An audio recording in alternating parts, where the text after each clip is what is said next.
அப்பா இங்கிட்டு வாடா உங்க அக்கா.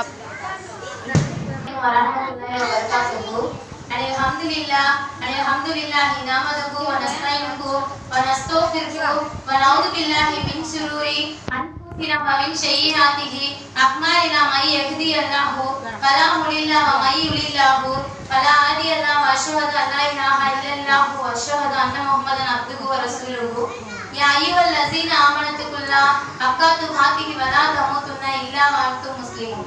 இன்னைக்கு நான் முன்னாடி எடுத்துக்கொண்ட தலைப்பு என்னன்னு பாத்தீங்கன்னா நற்பண்புகள். இந்த நற்பண்புகள்ல முக்கியமான ஒண்ணுதான் பொறுமை.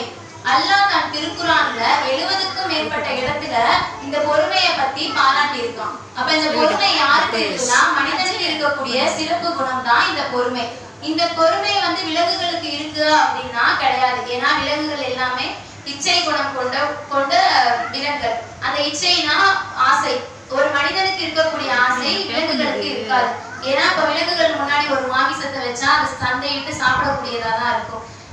இதே மாணவர்களுக்கும் அழகுகளுக்கும் இருக்கா அப்படின்னா மனிதர்களை கொண்ட ஆசை மாணவர்களுக்கும் அழகுகளுக்கும் கிடையாது. ஏன்னா அவங்க எல்லாமே எல்லாம் வல்ல அல்லாஹ்வின் அருகிலே இருக்கக்கூடியவங்க. அவங்களுக்கு எப்பயுமே அல்லாஹ்வுடைய சஜிதாவிலே இருக்கக்கூடியவர்களா இருப்பாங்க. அப்போ இந்த பொறுமையை பத்தி 3 விஷயமா இருக்கு. அதான் ஒண்ணு என்னன்னா அல்லாஹ்விடத்திலிருந்து தொழுகை மூலியமா பொறுமையை தேடுவது. 2வது இனிமே எந்த பாவமும் செய்ய மாட்டேன் அப்படின்னு உறுதியாக பொறுமையாக இருப்பது. 3வது எந்த சோதனைகள் வந்தாலும் நிலையான நிலையில பொறுமையா இருக்கிறது. அல்லாஹ் நமக்கு எந்த சோதனை கொடுத்தாலும் நம்ம நிதானமா இருக்கணும் அப்படின்னு பொறுமையா இருக்கிறது. அப்ப அல்லாஹ் தன் திருமறையில என்ன சொல்றாங்கன்னா யா அய்யுஹல்லதீன ஆமனு ஸ்தஅமினு பிஸ்ஸரிஃபி வஸ்ஸலாத்தி இன்னல்லாஹ மக்ஸரிஃபின். இது அல் குர்ஆன் 2வது அத்தியாயம் 155வது வசனம். அதாவது நம்பிக்கை கொண்டவர்கள் பொறுமை எங்க இருக்கு? அல்லாஹ்விடத்துல தொழுகை மூலமாக இருக்கு. அப்ப நமக்கு ஒரு பொறுமை வேணும்னா இந்த 5 வேளை தொழுகை மூலமா நமக்கு ஒரு நிதானமும் பொறுமையும் கிடைக்கும்.